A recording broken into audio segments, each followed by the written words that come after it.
Welcome to the Cosmic Savannah with Dr. Tiamiso Makwela and Dr. Jacinta Hayes. Each episode, we'll be giving you a behind-the-scenes look at world-class astronomy and astrophysics happening under African skies. Let us introduce you to the people involved, the technology we use, the exciting work we do, and the fascinating discoveries we make. Sit back and relax as we take you on a safari through the skies. Okay, hello Jacinta. Hi Tia. I'm so happy to see you today with all your hair done, looking nice. Thank you. Silky, straight, Thank all you. of those things. Thank you for noticing. I got it done last night and I was really sad that there was no one to see it. So yeah. Did you get one of those feelings that, oh, my hair looks so good that I have to go out? Yeah, I did. Like a lot more people. I need to share this with too many people. So I walked my dog on the street, but it was 9 p.m. and no one was out. So. But I was like, but I look good. My hair, I flick it. Well, it sounds like you had a nice time, just like you did last year at the SARAO conference. Oh, I like your segue there, Tia. Yes, I did. We should also mention that Dan's not here today. Yes. He is, I think he's in Italy, actually. He's at Italy. Yes. He's recovering from the marathon because Yes. Dan is a superstar. He did amazingly. I guess we'll let him tell you how he did when he's back. Yeah. He'll tell you the full story of the almost 90 kilometers that he ran. Yeah, crazy. Ooh. Never. Yes, but he's in Italy at the moment, so it's Tia and I with you today. But yeah, as you were saying, I attended the SARAO Bursary Conference. So SARAO stands for the South African Radio Astronomy Observatory, SARAO. And each year there's this big conference where all of the students and postdoctoral researchers that they fund come together and talk about their research on radio astronomy and MeerKAT and other African telescopes. And yeah, so the last few episodes actually that we've aired have been discussions I had at the conference. So I think that was with James. Yeah, so that was James in episode 74, and before that there was Eli Kasai on episode 73. And today we have two more. So today we have Dr. Pati Ramatsoku and Dr. Emmanuel Proven Adjuri, who I also spoke to there. Yeah, I think these interviews were quite exciting, although really short because, we really wanted to know more about the science that they do. But tell us a bit more about what you and Pati spoke about.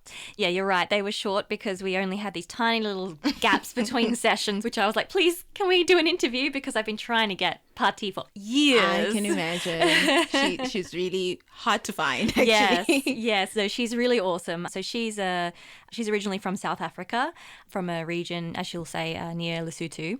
And she has gone on to do her PhD in astronomy in the Netherlands and then moved on to Italy, where she did a postdoc. And now she's kind of still living there while working also for South Africa. She's a hotshot radio astronomer. Yeah. And yeah, it was really exciting to talk to her about her research that she does with MeerKAT on mostly hydrogen gas in galaxies and a little bit about radio galaxies. So both my particular fields of interest. So I enjoyed having a good chat with her. I could tell you're quite excited. Yes. So that was really cool. And then with Manuel. So Emmanuel is actually from Ghana. And he was telling me all about astronomy in Ghana and how they've got this big radio telescope there, the Ghana Radio Telescope, which is 32 meters, a refurbished. It used to be for like tracking satellites. And then they kind of repurposed it into astronomy, which is awesome. That's really cool. That is really cool. Yeah, so it was really cool to talk to Emmanuel and, hear all about this community in Ghana that I didn't know anything about. And yeah, it was really cool to see the work going on there. And Emmanuel's mostly working on something called methanol mazes. Oh, that's quite exciting. I mean, I've never been to Ghana myself, but with the work that we do at the OAE, we've supported some of the work that's happening at the GSSTI, which is the Ghana Space Science and Technology Institute, where Emmanuel is based, because I know that there are schools within the 5-kilometer radius of where their telescope is, and they're trying to get a lot more people involved in the science. So we've done some work from the OAE with them, which is quite exciting. But also just to tie this in with some of the interviews we've had already with Renee, for example, who started through NASP. And Patty was one of those as well. Started at UCT, but before she went for her PhD, she was at GCT for the Masters and Honors. So which was quite great to see how all of our interviews are coming together this time. Yeah, definitely. That's so cool that you've been working with the Ghana Space Science and, what is it? GSSTI? Ghana Space Science and Technology Institute. Yeah, that sounds really exciting. And you said the OAE. Now, just for listeners who are tuning in for the first time, what is that? So the OAE is one of the IAU offices, International Astronomy Union offices. So that office is Office of Astronomy for Education. So it's focusing on professionalizing astronomy for primary and secondary schools. So using real astronomy into your maths, your physics, your science, where astronomy as a subject doesn't exist in those countries. So we're trying to use the skills of astronomy into those subjects and then in promoting astronomy, essentially. That's so cool. And so you're a postdoctoral researcher at the OAE, right? Yes. So cool. Okay, so back to the topic at hand. Yeah. So Mpati talks about using the Meerkat telescope and finding these amazing filaments that she speaks about in the interview. But maybe, Jacinta, you can just tell us a little bit more about the Meerkat, because I know your research group is working on the Meerkat. Yes, very much so. I'm so glad you asked. I love talking about this. Yeah, so I guess if you've listened to the Cosmic Savannah before, you'll probably know all about Meerkat. But if you're new, then it's a big radio telescope that is in South Africa in the Karoo region, and it basically consists of 64 of these dishes, right? So if you think of a big white satellite dish, it's essentially that, and the diameter is 13.5 meters. So these are quite big, but not as big as another one we're going to hear about today. And the fact that there's 64 of them and they're spread out over a large region means that you can combine the signals together to get a very powerful radio telescope. And it's one of the world's most powerful radio telescopes. And so a lot of exciting research is being done with it. Well, what I know about is in my field, which is galaxy evolution. So trying to understand how galaxies have changed and evolved over the history of the universe. And so that's why so many of these episodes are about galaxy evolution, because those are the conferences I go to and you know, where I can get the interviews. So I acknowledge that there's quite a bias in the topics of particularly the last few episodes. Nonetheless, it's still really interesting. And what Pati has been using Meerkat to do was, in one case, it was, I think, just serendipitous discovery. Like, she didn't even mean to find this or look for this thing, but she found this radio galaxy. So Pati found a radio galaxy using Meerkat and made a discovery. But please tell us, what is that galaxy that she found, actually? Yeah, okay, so just briefly, it's an active galactic nucleus, or an AGN, which means supermassive black hole eating stuff and growing, right, at the center of this galaxy. And as it's doing that, it's shooting out these beams of radio light, basically. And that's what we call a radio galaxy. And these jets, they look like, if you imagine the blowhole of a whale, right? And at first, the water jets are like all collimated and straight, and then they go in this big plume, yeah? And now imagine you've got like a whale jet plume in one direction, and then 180 degrees away from that, so in the exactly opposite direction, you've got another one, right? So I don't know, stick two whales back to back, and somehow you have these two blowholes. I don't know how that would work. Okay, I don't know. It doesn't work, but yeah, you know what I mean. Anyway, you've got these like two like jets pointing away from each other, and what Pati found was like that there's these weird links of light, like these weird stripes connecting, like curving from one jet over to the other jet, and then curving all around and weirdly around these like plumes in you. So you've just got these like stripes of radio light coming from it. And we're like, what is that? So that's what she found. And like no one had really seen that before.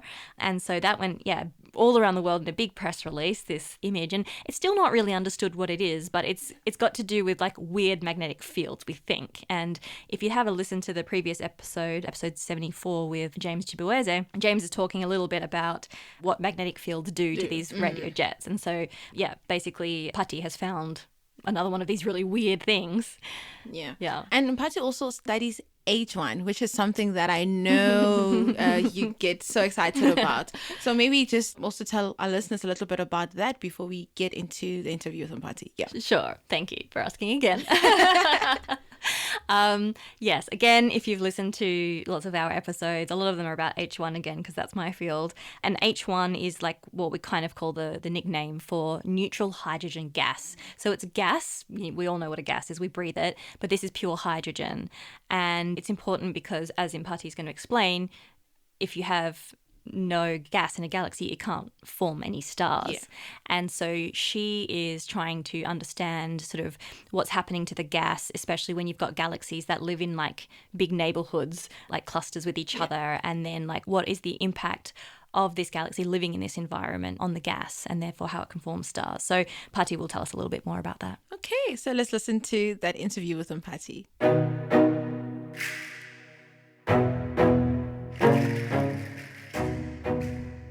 With me now is Dr. Patti Ramatsoku. Welcome to the Cosmic Savannah. Thank you for having me here. It's good to be speaking to you today. Patti, we've been trying to get you on the Cosmic Savannah for literally years now, and I finally nailed you down. We are in Cape Town at the SARAO Bursary Conference, the South African Radio Astronomical Observatory, which runs Meerkat. We have an annual conference of students and postdocs and radio-related staff and their supervisors. And you're here, and I have trapped you, and now we're finally doing an interview. I know. Now we're finally here. So I'm excited to be talking about what I do and how I got here and everything. Great. Well, let's start because I'm chairing the next session, so we've got a time limit. All right. So tell our listeners, who are you, where you're from, what you do. Well, I'm Patti Ramatsoku, as it has already been said. I'm a radio astrophysicist. I'm from a small town called Qwaqwa in the Eastern Free State near Lesotho.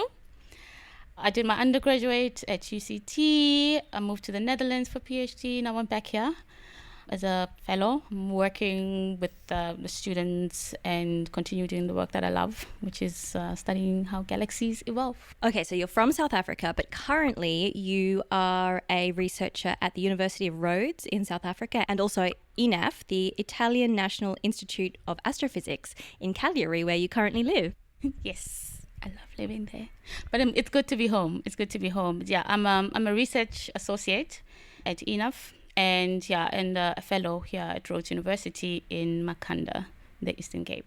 Yeah, it's currently kind of going into winter in the Northern Hemisphere. Oh, I'm so glad that I got to be here, got the opportunity to be here at this time of the year. Okay, great. So why are you in Italy? Explain that. How did you end up there? Well, after my PhD in the Netherlands, I wanted to continue with astronomy. And there just happened to be this wonderful opportunity to work on studying gas in galaxies at this institute that was in Cagliari, in small island in Italy. And I thought, what a wonderful opportunity to go and live on an island, first of all, which would be great, and to study with this new group that was starting up there. And it's been lovely. It's been incredible being there. Okay, so you left South Africa during your PhD, right? You went to do part of your PhD in the Netherlands. Yeah, I did part of my PhD in the Netherlands a few years ago. And it was good because the institute I was in Groningen at Kaptein, was very international. I got to meet a lot of people. I got to start building up my network as a young astronomer at the time. Still very young, I think. We're all still young. Exactly. I got to start networking with people from all over the world, which is awesome. And I was close to the largest telescopes at the time at that institute. It was a nice experience to have left South Africa at that age and go to a completely foreign country where I didn't even know the language. How did that feel? I mean, I know it was a big jump for me when I was a postdoc and I moved to Croatia and then to South Africa. But even to do it at an earlier stage as a PhD student, what was that like for you? Honestly, it was a little bit difficult at first, but the support was great. The support was awesome. And I got to learn a lot about myself. I got to grow, which is quite important for me. And just experiencing different cultures and different people and learning new languages, being forced to learn a new language because you have to survive was wonderful. I enjoyed that a lot. So now I can speak a little bit of Dutch, so which is cool. That is cool. Can you speak Italian? I try to speak Italian. I speak a little bit of Italian if I have to. So so now I've moved to another country that speaks a different language as well. So I'm learning that too. It's a work in progress. Yeah, definitely. I can totally relate to the difficulties of not speaking the language of the country you live in Croatia. It was a little bit isolating and, you do your best, but it takes quite a long time to get proficient to a level where you can make friends, I think, in that language, but also very enriching for your life. Yes, it really has been to just be on the streets and have somebody try to speak to you in this language. People in Italy are very friendly, so they will try their best to try and involve you in whatever they're saying. It's just like, oh, thank you, but I don't know what you say. But it's been very enriching, like you said, and I've enjoyed it. I've enjoyed it a lot. It's been an adventure, to say. I think adventure is definitely... Yes, definitely been an adventure.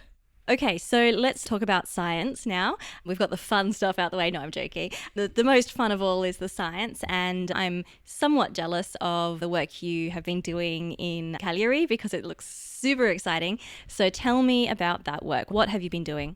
I have been studying gas in galaxies. I'm trying to understand the role nature plays in galaxy evolution. So how nature and nurture, nurture the intrinsic properties of galaxies, how they affect how galaxies evolve, and the environment in which they live in, how does that affect the environment involved, and what's the balance between the two effects. And it's been quite interesting, and we're starting to find new things because we now have the opportunity to have access to Meerkat, which is an incredible telescope.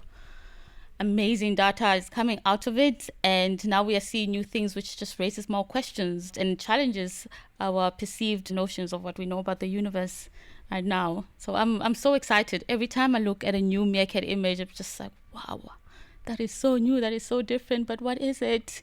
I agree. Almost on a daily basis, you see these new pictures and you're like, wow, I love that. I have no idea what it is, but that's exciting. Exactly. It's incredible. Like every week, every month, every day, I see a new image. At this conference, just listening to all the talks, every time somebody says something, I think, wow, I didn't know we could do that already with this telescope. So it's been amazing. It really has been. I'm so lucky to be living in this current era in astronomy. Absolutely. I couldn't agree more. And you actually managed to publish one of these brand new images where we didn't understand what was going on. I think it was called like something about weird filaments in a galaxy or something. That went all over the international news. Yeah, I remember that. So we had found this galaxy. It was a radio galaxies with a extending lobe of diffuse gas. But what we found is that these lobes were connected by these filaments. Tried finding out what those are, looked into the literature, and these were completely new. Nobody had ever seen these kinds of filaments before. We still don't quite understand what causes them. We think magnetic fields have something to do with it, but this is still something that is completely new. The first time I saw the image, I thought I must have made a mistake. I went back to my calibration and all the analysis I had done, but it was real and it was new. And we still don't understand to this day what it is. This is why I love working with Meerkat so much. These new telescopes are incredible. Absolutely. So the first time I saw that image, I thought, it's just what we call RFI, like radio frequency interference from, I don't know, a satellite or something wrong with the data or something. But yeah, the more I looked into it, I was like, wait, that is real. Yeah, that was my first thought as well. I thought I must have made a mistake somewhere. I did something wrong. I didn't flag the radio interference so well. I didn't calibrate so well. So I need to go back. I need to go back, ask people, what could be the problem? What could I have done wrong? But yeah, it turned out to be real, and they're fascinating. At first glance, you just see another radio galaxy with jets, which we know of, we've seen. But yeah, upon closer look, upon closer inspection, you have these incredible long filaments connecting these lobes. And yeah, I'm actually so excited. I'm still trying to figure out or trying to understand what they are. And, with the work that we do with collaborators, hopefully soon we'll know what they are. Definitely. And so this is also part of my research field. And yeah, I'd like to know as well, because it could kind of change everything we know about the physics of these objects. It could, because how are they formed? What mechanisms are behind these filaments? Do we see them often? In which environments do we see them? In which kinds of galaxies do we see them? It's just amazing. There's just so much that we still don't know about the universe, and these telescopes are just blowing our minds. That press release went massive all over the world, but that's not even your main area of focus. So you became really well known with this radio galaxy, but actually you usually study hydrogen gas in galaxies and how their environment, so like the neighborhood in which they live in terms of like how close to other galaxies, you usually concentrate on that and how that impacts the hydrogen gas and how that changes the galaxy, right? Yes, I do. So hydrogen is the most abundant element in the universe, in space. And it's the first ingredient you need if you're going to form stars. And you're a galaxy, of course. And so I study how the environment in which these galaxies live in affects their H1 gas and how that eventually goes on to forming stars or not forming stars. What kind of effects are occurring in these environments that are causing the properties of this gas to change, to collapse, to form stars and not to form stars. Basically how galaxies live and eventually die. Okay, so if you have no hydrogen gas in a galaxy, then you can't form stars, right? If you don't have hydrogen in the galaxies, you're not forming stars. So no gas, no stars. Okay, that makes it very clear. All right. And so why would the environments of the galaxies change how much gas they have and how much stars they form? Well, hydrogen gas is quite diffuse. It's fluffy.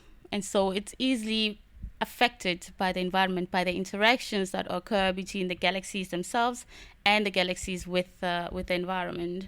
And so sometimes the gas could be removed from the galaxy and the galaxy no longer forms the stars. Or a galaxy could undergo just a burst of star formation where it consumes all of its star formation fuel. And so it becomes this bursty galaxy, which then quickly stops forming stars and becomes a red passive galaxy. And so because hydrogen has this property of being so easily affected by the intrinsic properties of the galaxies and the properties of the environment, it makes it quite a valuable gas to study if you want to truly understand how galaxy evolution takes place. And you gave an invited talk at this conference, a plenary talk, and you were talking about something cool called RAM pressure stripping, where you show these beautiful photos of galaxies with these massive like tails of gas coming off them. What are they? This is amazing. So it's this process in which galaxies lose their outer gas disks. So imagine you are swimming in a thick soup. Swimming in a sea filled with thick soup, and you're moving very, very fast. The pressure that you will experience from that motion is what we call RAM pressure stripping. It comes from fluid dynamics. And so what happens is galaxies move in these dense plasma soups called the intercluster medium made out of hot gas. And so as they move, especially if they're moving very, very fast, their outer regions, which mostly is gas like hydrogen gas, gets removed, and they tend to form these long, beautiful tails. And that's how we know that these galaxies are experiencing this specific environmental effect. It is quite common in dense environment where you have many galaxies, like galaxy clusters, or in filaments, which are these long structures that are actually feeding the galaxy clusters. So it's quite amazing. So if we understand how that takes place, then we'll understand the environment in which these galaxies live in and how it affects how they eventually evolve. I love seeing tailed galaxies. It's my favorite thing. Who knew galaxies have tails? There you go. Who knew galaxies have tails? They're beautiful. All right. Well, I'd love to ask you more questions, but unfortunately we're out of time. So thank you very much for speaking with us. Before we go, do you have any final messages for listeners? Well, just astronomy is amazing. South Africa is an incredible place to start studying astronomy. The skies are beautiful. Go outside, look up. You will see some amazing things. And yeah, just stay curious. Awesome. Thank you so much, Patti. Thank you very much for having me here. You finally got me. Yay. So glad to have finally made it. See ya. Bye. Oh, wow. That was really a nice interview. And I think it's quite exciting that as much as there are things that we know in the universe, there's still so much that's unknown. And I think with Mpati finding these filaments, we get to see that she found something that we didn't know, and we still don't understand what it is today, but it opens up a world of more curiosity for us to do more stuff. Absolutely. It's just, this is the adventure, right, of exploring the universe, and we can't get into spaceships and go and actually explore. So I like to say that these telescopes are our vessel that we take on our discovery, like our voyage of discovering the universe. And these are the cool things, the unknown unknowns, the things that we didn't build the telescope to detect because we didn't know they existed. And like now we've detected new things, and we're going to keep doing this, especially as like the SKA, the Square Kilometre Array telescope, gets built in South Africa, which is going to be, many times the size of Meerkat, and it's going to be built also in Australia. I can't use the word exciting enough. Like, I know it's almost cliched, but it's so cool. And I also really loved the line that Patti said, "No gas, no stars." Yes, actually, I also like that so much, because sometimes we think that gases, the H1 gas exists outside of star formation. And when sometimes we're like, there are people who are working with galaxies, galaxies are so much fun than stars, but stars exist because they're galaxies. Yeah, exactly. Right? Ooh, I like that.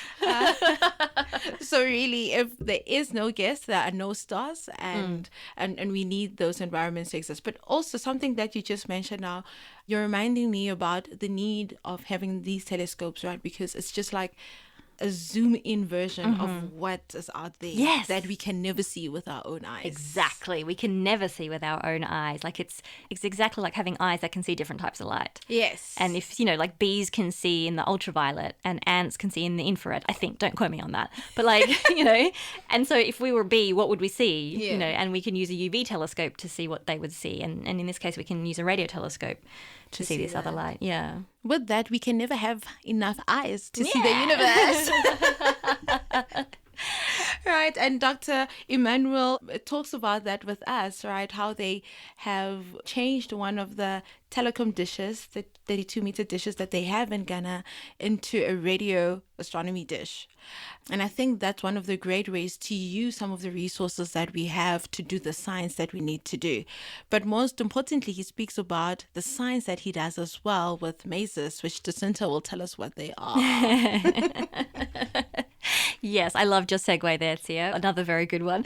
Yeah, basically it's like gas and molecules in a galaxy, and then something is like stimulating it. So it's like getting excited. I think it's by star formation, the formation of stars, and the high energies involved there. And then it's mazing. So it's basically like a laser, and it's a molecule that's producing this is called methanol. And in one of our previous episodes in a previous season, and we'll put the link to this on the website, but we talked to Dr. Marcin Głowacki, and he was telling us about mega mazes. So this is like a space laser to the extreme, and this is caused when two galaxies are colliding. And in that case, it's a different molecule. It's called what we call hydroxyl, which is an oxygen and a hydrogen together. In this case, it's like the same thing, but at smaller scale within the Milky Way, for example, and the methanol molecule that gets excited and it starts to flash, basically. In this case, Emmanuel's talking about where he's studying what he calls a periodic phenol maser. So it's not on all the time, it's flashing. And I thought of like a nice analogy. Do you want to hear it? Yeah, you can tell me about the analogy now. Okay. You look excited to tell me about it. Do you want me to wait till after? Maybe I'll wait till after. Okay, maybe till. Okay. Stay tuned for Jacinta's amazing analogy. With that, let's get into the interview with Dr. Emmanuel Proven Ajuri.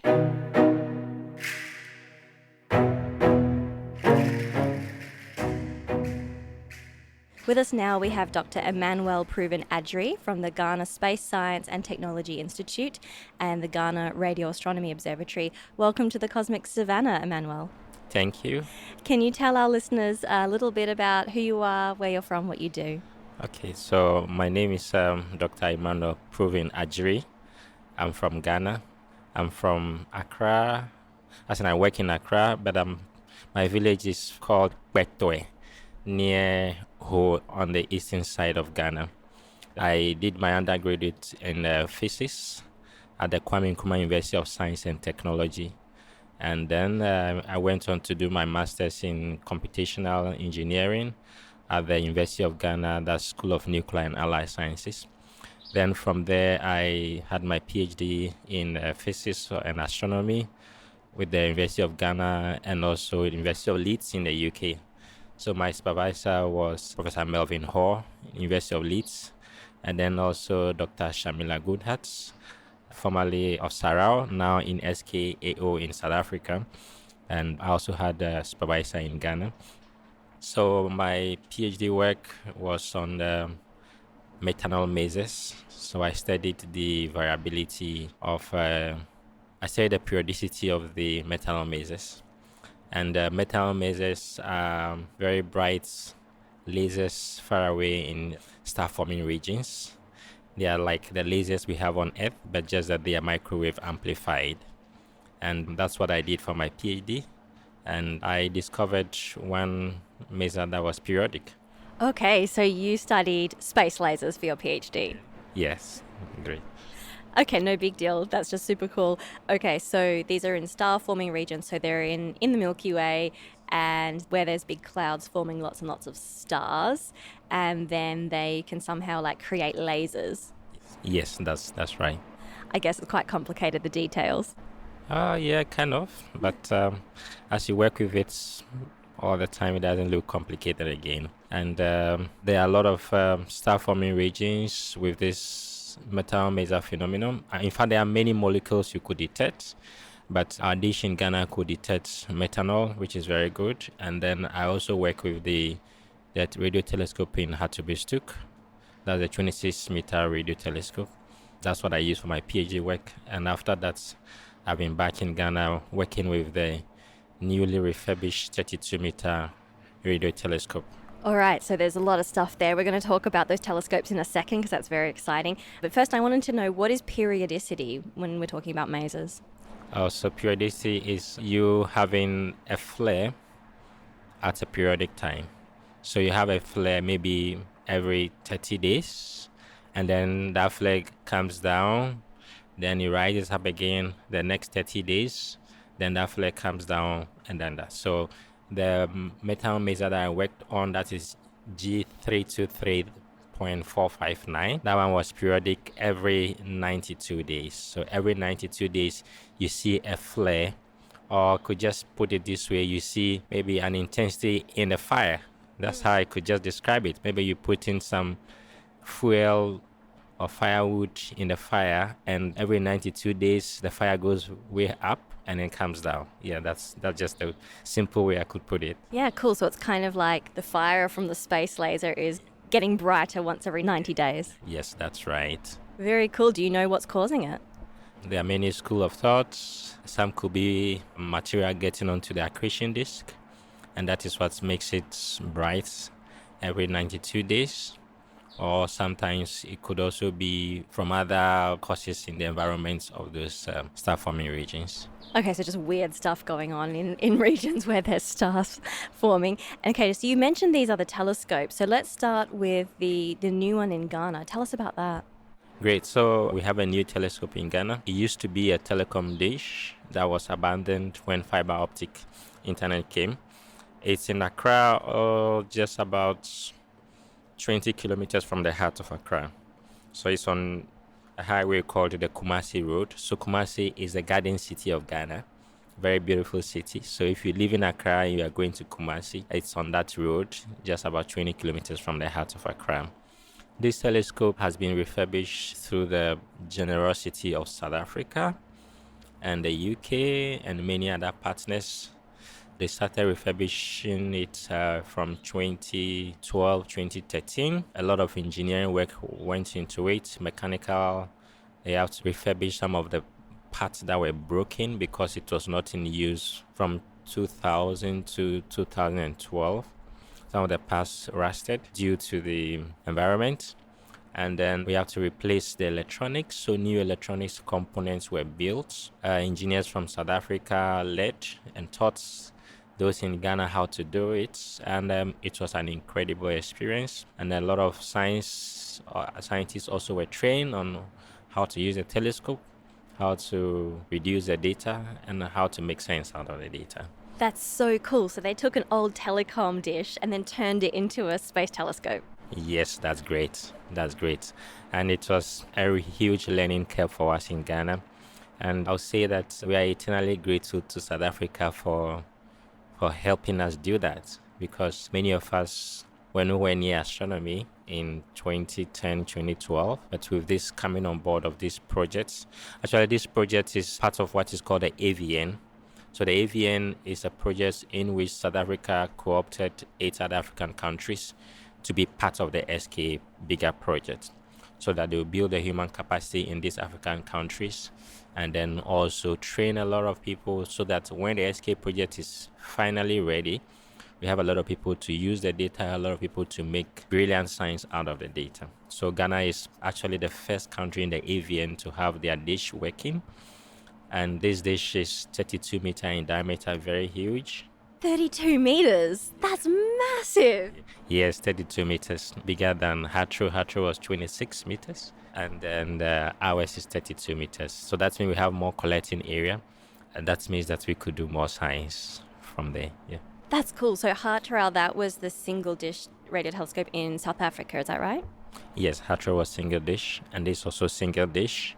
Not as massive as Meerkat, but when we have other African countries coming together and we have the AVN, that's the African VLBI network, that will become a very brilliant, sensitive instrument.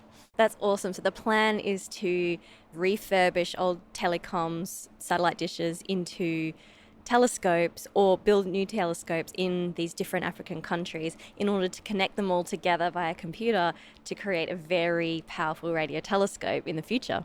Yes, that's right. And that's so exciting for Ghana that they've got the first one. Yes, it's exciting for us in Ghana that we have the first telescope within the AVN. That's apart from HARTRAO, then we have Ghana now.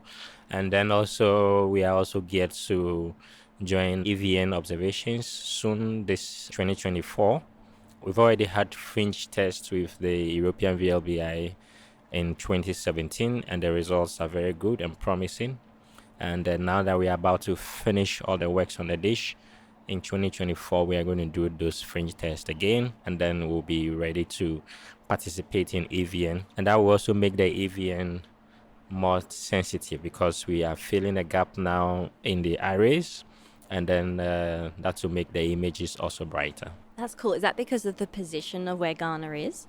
Yes. So Ghana is somehow on the equator, just around 5 degrees above the equator. And if you connect from South Africa through Ghana to Europe, that makes the baselines better. So cool. And what is this telescope? Is it being used at the moment for anything? Yes, it's being used. We've started observations. We did some metal mazes this year, 2013, and then we also observed some pulses way back from just before COVID. We were observing pulses, and then some AGN. Also, we are going to start doing those ones. We also do regularly observe some continuum sources like Sagittarius A. Like the black hole at the center of our own Milky Way. Yes, that's right. That's really awesome. I had no idea that massive dish existed in Ghana. So thank you so much for telling us this story. It sounds like there's a really exciting future for yourself and everyone in Ghana in terms of astronomy. It's just up and coming. Do you have any final messages for listeners, particularly those in Ghana who might be listening, who might be interested in getting involved in astronomy? Yes, I say that the work that we're doing in Ghana cannot be done by only few of us. We want a lot of young people, brilliant young people to join the crusade because the SK is really big and exciting. There are a lot of spaces for scientists and engineers in the SK.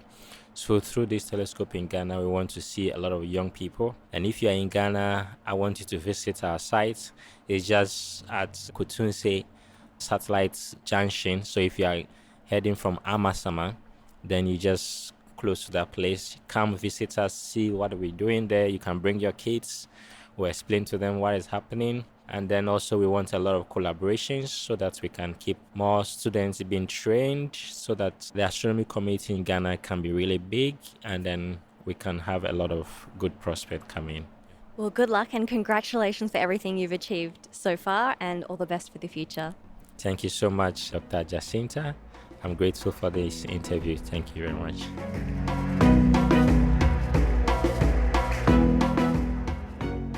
Oh, that was such a nice interview. It was really a great interview. Do you want to tell us about your analogy? Thank you. Yes. Okay. So Emmanuel was using the analogy of a fire, right? A fire that suddenly gets really bright. And I was thinking, you know, fairy lights, like on a Christmas tree or something. I see those. Yeah, and so you can have them, like you can press the button and change the The colours. Yeah, we can change, the state of these lights, right? Yeah. So sometimes you can have it just like steady on, right? And it's just on all the time and it's just staying there. But sometimes you can have, I think there's like flash or something. It goes like flashes on and off and it's terrible. So never use that setting. I don't know what you're doing if you're using that setting. Why does it even exist?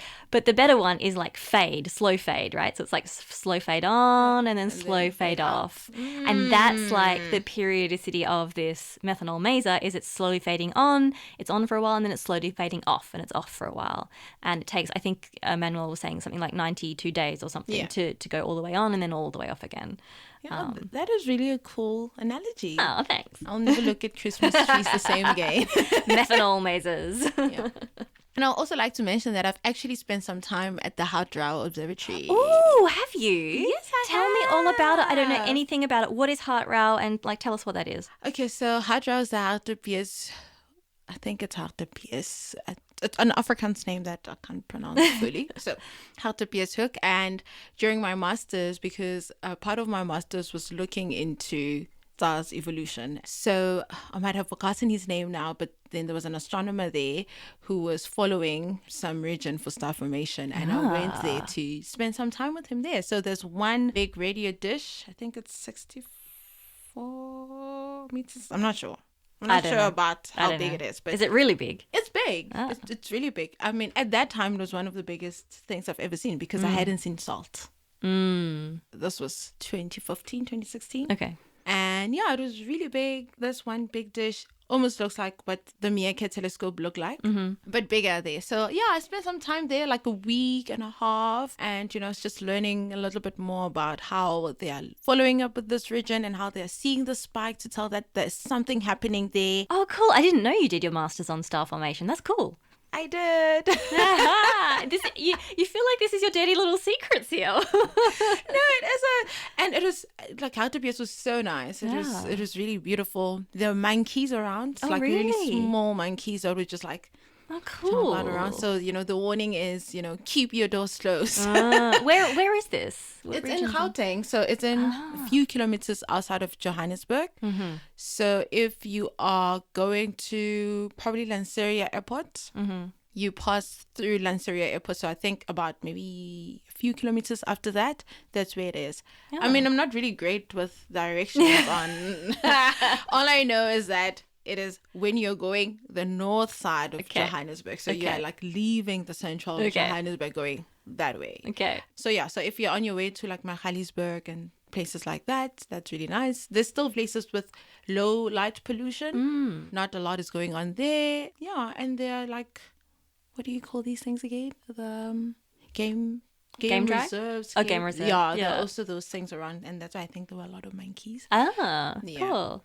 But this is not an optical telescope. This is a radio telescope. It's a radio right? telescope. Okay. Yeah, it's Hartebeest Hoek Radio Observatory. So that's why it was called SARAO. Oh, Hart, R-A-O. Yeah. Okay. SARAO. Cool. And then now converted to also be part of SARAO as well. So, So is it still in operation? I think so. I think there are a few people who were based there who were at the NASP 20 who are actually based cool. at the SARAO. Okay. Yeah. Cool. Anyway, so I just wanted to mention that, when he mentioned about converting the telecom and probably trying to connect it with the SARAO and other radio telescopes, really connecting to what James was saying about the VLIB, the VLBI.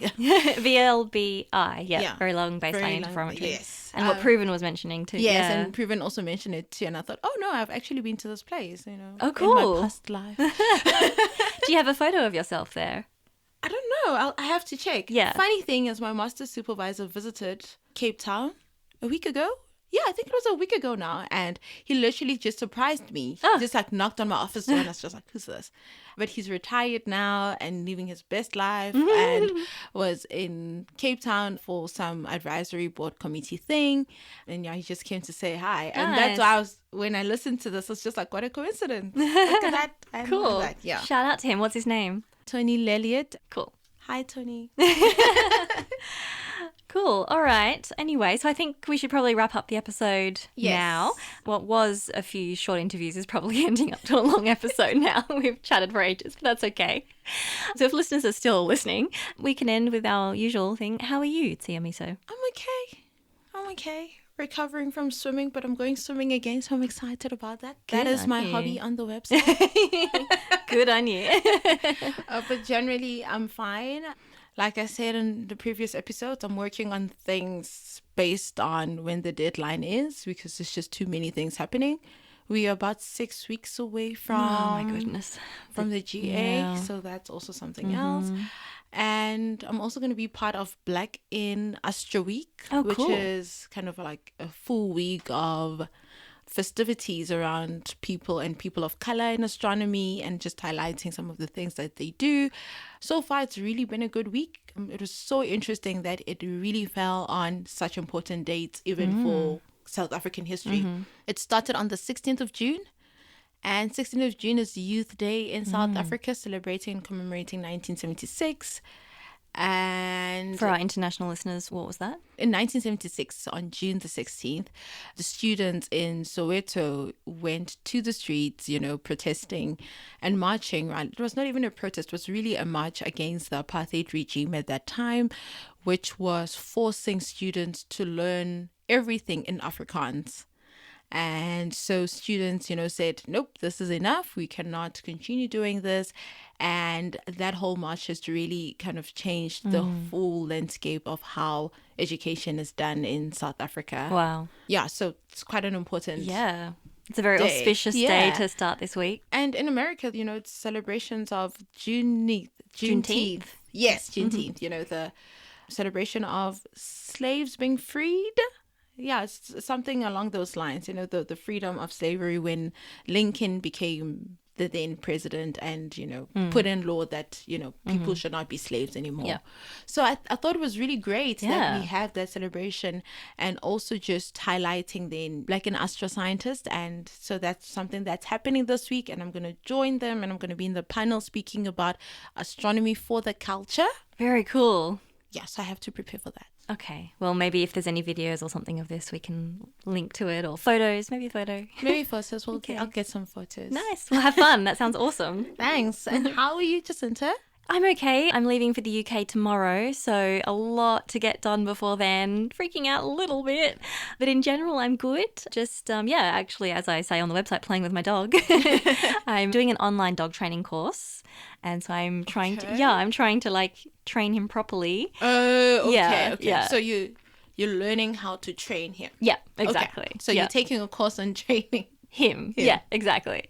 Interesting. Yeah, it's working. It's really good. It's with this lady called Susan Garrett, and she's like, I don't know, Canadian, and she's like very, very good, and has won all of the like international championships on dog agility and stuff. I don't know.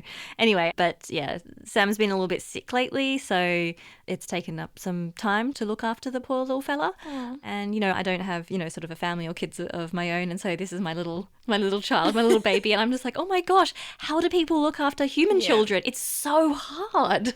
I cannot so imagine. hard. Yeah. Like hats off to mums and dads all over the world. Like, wow, what an amazing job you're doing. You would be clapping hands for Danny if he was here. Yes, exactly. Dan. There you go. There's your round of applause, Dan. All right. I think that's enough for today. Yeah. Thanks, Jacinta. Thank you, Tia. Thank you very much for listening, and we hope you'll join us again for the next episode of The Cosmic Savannah. You can visit our website, thecosmicsavannah.com, where we'll have the transcript, links, pictures, and other stuff related to today's episode. You can follow us on X, Facebook, and Instagram at Cosmic Savannah. That's Savannah spelled Savannah.